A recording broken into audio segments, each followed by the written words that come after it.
Kurumjari mayam Manipuri Pamel Wari YouTube channel gi maikaidagi ngasisu mayamda khudol tamnanabagi dama JAGOI SABI hairiba wari asigi marisuba tangkak mayamda puduna lakchari wari asibu iduna THABIRAKPA Roshan Irom mayamgi maraktasu wari hapningba lairagadi aikoigi WhatsApp number da singnaba laitana adumak pau fawbirao ngasigi wari JAGOI SABI marisuba tangkak mayamda khudol tamjage taminasi Asumna nupi aduna nobichan amadi nobichan gi mamada munna yenglamlaga nupi aduna nobichan amadi maki mama tamna chenselai nupi adugi matau adudi nobichan bu hatlage haibagi matau nupi adugi matau do ubada makhoi ani tunghanduna ifa pakhatna chenthorakpa aduda nobichan gi mama do tusinbada manakta leiramba thang amada sokladuna laimaida tarami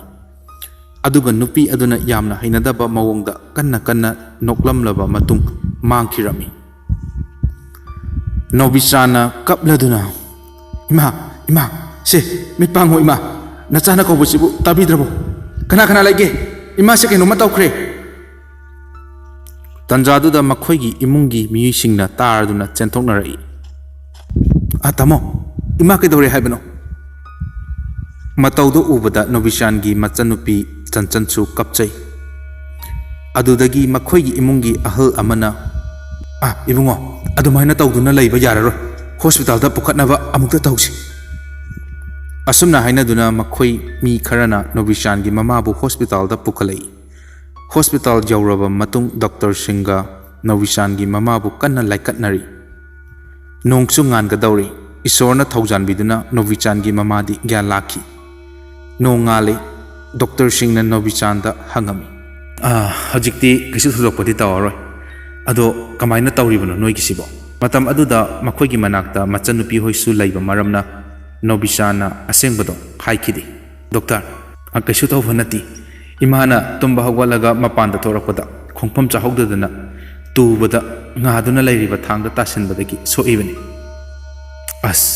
nakhoi chekseloko pochai thangten mafam chana thamuni noibo soiramadi kanagi mangjabano hoi doctor mathangdadi cheksenjarage se hidak singse leiramo aduga naba phatriba fawbadi hospital sida matam kharadi leiba tare ko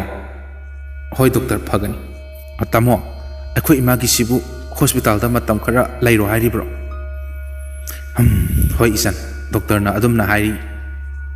adudi yumdana kamaina tawba icha adugi dine karisu waruna aishu leiriji hospital dana nanga imaga leirasu aina yumda leirasu yaikin ado nathanda kamaina leidoinoba yumdo sololamo aduga aikoi sida pulap leirase kaishu tahroida ngasidi yumda leirukige aduga amuk sinaba yaidana ibani nang leiramo ai imagi hidak singje amukta leirukige hoi tamo asumna wari sanaraba matung nobichan hidak leiba thokirami phone ama lai chanchanna phone paikali hello kana aine Srinivas ni noi tamodi tamodo hidak leiba thokiye changa akanda haige kari no haijibo hidak haijibo kana ke do yaurage akhoi ma do thangna soktana hospital da leiri kamaina no aduga engonda pawga amata piraktaba gyan ga amata tahaudri tu sinbada su ibani hoi phare ai laki hoi thamage nobichan hidak lairuraga hidak singdo pusinduna sat changai mamagi manakta tamo dada Srinivas ki phone la ambani madi kari hare ino hospital da lakani haibani ima soklaga karisu hairakthena saurakpani tanjadu da mamado tomambadagi tapna hogalaktuna ibungo amukta pham wari amata sanasi sanagadawriba wari do machanupi do tahaningdaba maram oiraga nobichan gi mamhana ibema nang tamona leira iba hidak singse doctor da amukta piruso aduga isinga chanaba asapot kharaga leirusu amukta chal hoi ma leiruge ichan che paisa ja pai ko se asomna machanupi do thadokhirami ibungo ngasigi lai khuramagi thauramduna kamaina tawba aduga hospital dana kana kamaina lehoba ima ai horen ngahak leiraga kummage aduga hayengdagi aisu hospital sida ichanga pulap leirase itaw Srinivasu lakani haibani mado ngasi hospital sida laiminarona ai hairage mangonda hoi phare phare ado seksilo thulakliba thogokse araibadi natti imadi laifam khangdrabani ni laido section na khoiram thokloko imasu yawningbani adubu phibam china yadare potha jarura waramani Nobichan magi phone do lapkhatuna Srinivas ta phone tawi hello itaw nangna hospital da lakpada ngasi gi sakti nangna amukta pubiro hoi itaw ai leiri sidi kaisu warono ai porage imada thongalaga injang hawba porage ko aduga pulap saminaraje Nobichan ngahak hospital adugi chair amada famdana potharami Srinivas na hospital sida makhoi gi chak ising puduna lai itaw nang la abo chango sida famsilao hoi itaw noi chak lamamani na hobe lak labani aiso itaw na ai gi damak yam waviri asibu wani na thaba yade ko nangi wada ima jibu nangna thangiro ai gi imani nangdum na buk phati ibungo karamna no haisibo karamna no bu kaino ima so aga paw hairak nang na buk tudi ibungo yare ngo se saurno hobe paw ka piba amata nang hawdare tawrisi hoi phare se aina fagi tawbani imagi manakta changsilao hoi ita ado nang ngasidi imaga ichanga loinana hospital sida laiminaro hayengdagi ai mahut selage hoi phare se ai leiri sidi waruno changsilao asumna Nobichan amadi Srinivas wari sanaba matung mamagi room lomda changlai ichala edana waramani isase akhoi damakta wabiri ibema chalo noi dadagi cha lauruso yare ima lauro no cha ai chaksaraga laklabani wahanabane to ima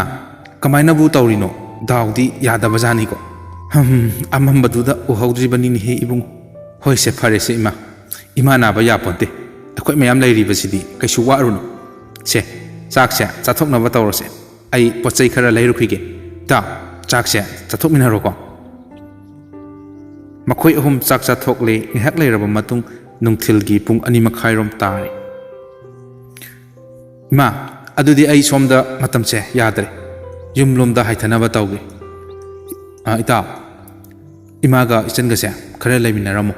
ai hayengdo ngana laknaba tawge hoi ita kasu waruno nataw leiri sidi Nobichan magi gari do thauduna mayumda changamdana maiba homenjit ki yumlomda hana lai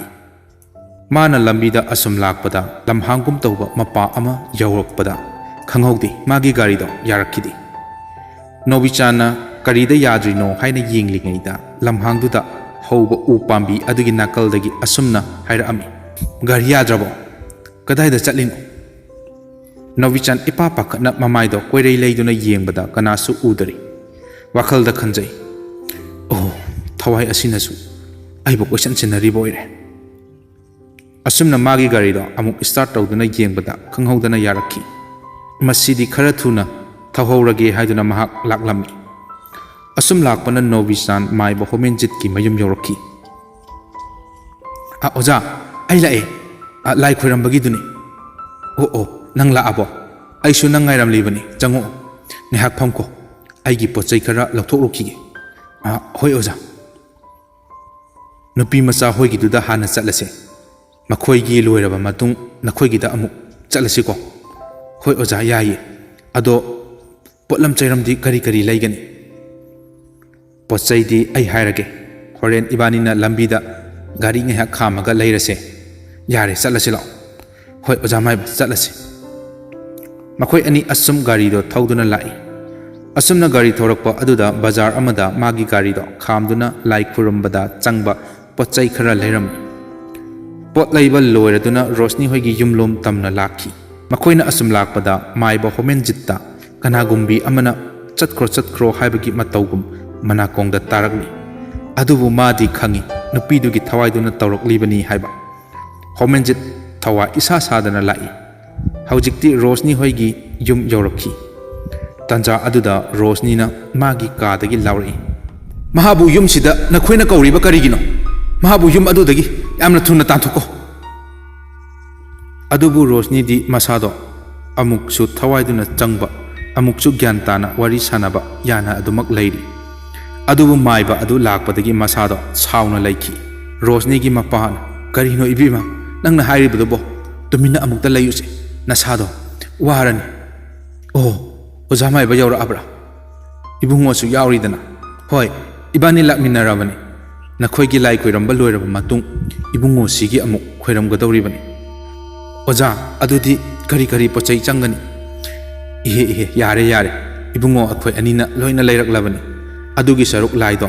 khuramnaba tawrasi asumna makhoi lai khuramba horakpada nungsit kana sitpa horoklami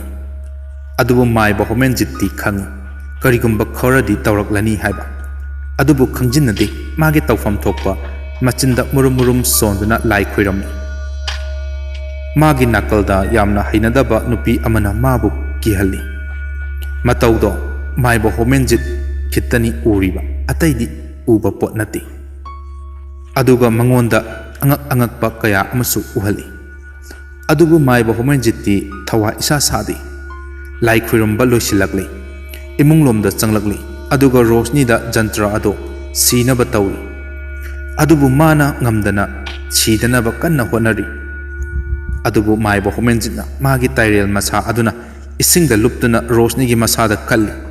maduda Rosni na lawrai ngasi nakhoina ngamlabasu matungda aina kari tawrakpa ngambagi haibado nakhoi namit thitna yeng asumna makhoi mayam changduna Rosni da jantra do sijilham adudagi di maiba homenjitna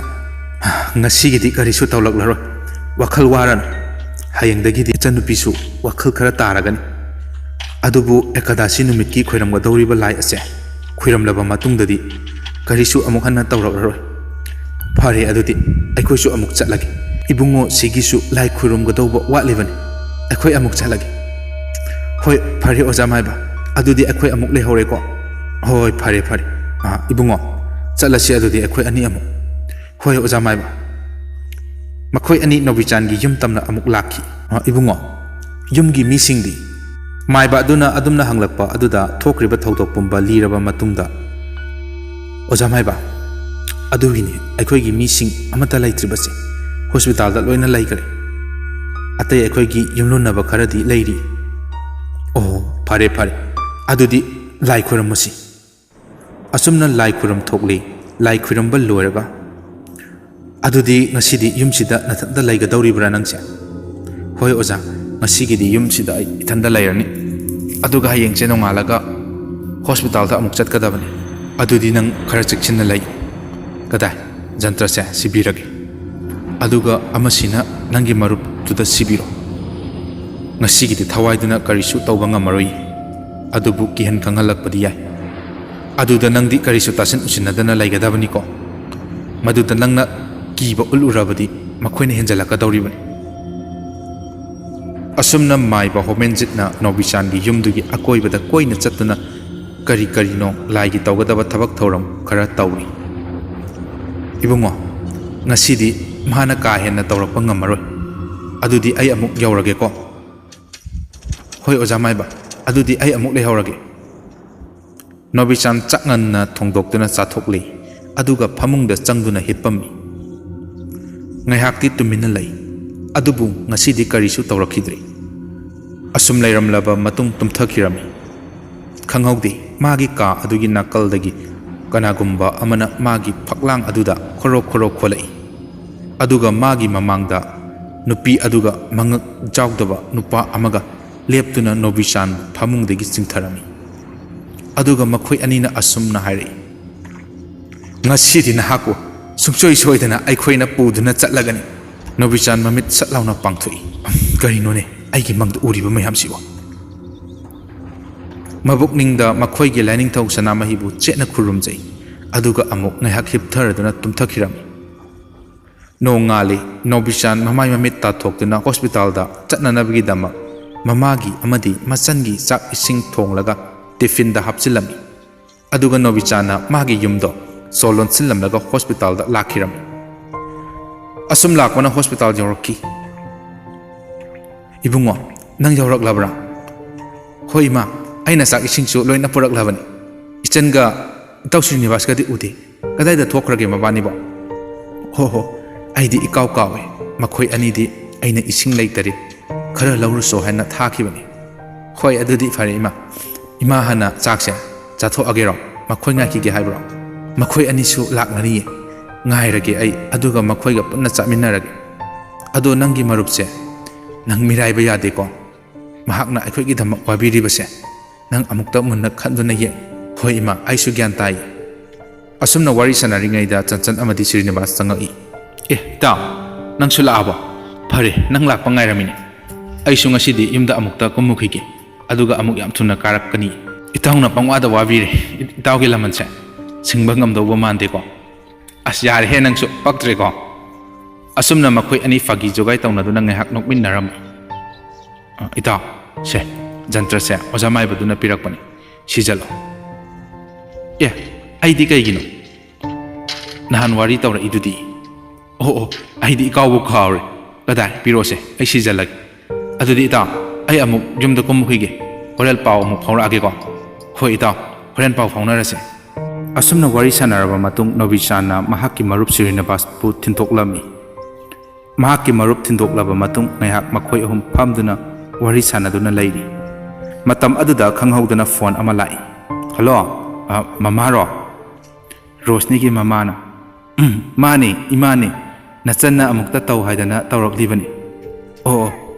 Mahabu khara farapo ima ngarang ojamai bana lai khoirambado adugi matung ma gyan khara lai aduda nangonda phone tawse haina tawra ibani. Ima phone to piro ai Nobichan ga wari amta sanagi. Hello Nobichan nang yumda laibro? Laitiye hospital da laiye aidi. Kana ngamdrage nang narabo? Ai natiye akoi imado tusinbada khongpham chahaudadana thangna sokpadagi hospital da lairi. Kari thangna soya adudi ai lake. La anuda yaraniye kaisu thoidokna sokpa nati. Kaino nangna hairidubo nupi macha kaidorage Nobichan gi mamado soktana hospital da lairi hayima. Hello ibungo adudi nakhoi gi dimirol su laitabane aduna chak isingdo ima khoina nungti gi pubira ake ko nachalbu thin halake. Ima yaraniye yade hade kaisu. Hoi adudi fare ima akhoi itaw Srinivas su hayeng hospital da lakani haibani. Makhoi ani na hek thin halo. Hoi adudi fare ima phone thammege ko. Hoi ima asumna phone da wari sanaraba matung numidangi matam yaurokhi. Makhoi chak chanabagi damak Nobichanna hotel dagi chak lawba chatki. Mamaga machangana hospital gi room da lehori. Nobichanna chak lawruraga halami. Makhoi hum chak chathokli aduga mamagi hidak singdo pijari. Makhoi tumnanabagi damak sem sanari. Mamaga machangadi ka aduda tumhori. Aduga Nobichandi mapanda tumba thorami. Ngaihak tumtharuri aduga haugali. Amuk masado tumba iya yaramdi. Tanja adudani hospital ki toilet lomdagi angang kharana kappagi makhol tarakhibado. Matang asida jagoi sabi hairiba wari asigi marisuba tangkak mayamda khudol tamba loisanjari. Wari asigi makhataba saru mathangi numitta mayamda soidana puduna laksagi. Ngasigidi matang asida mayamdagi kainanaba yathang nijari pinabirasi.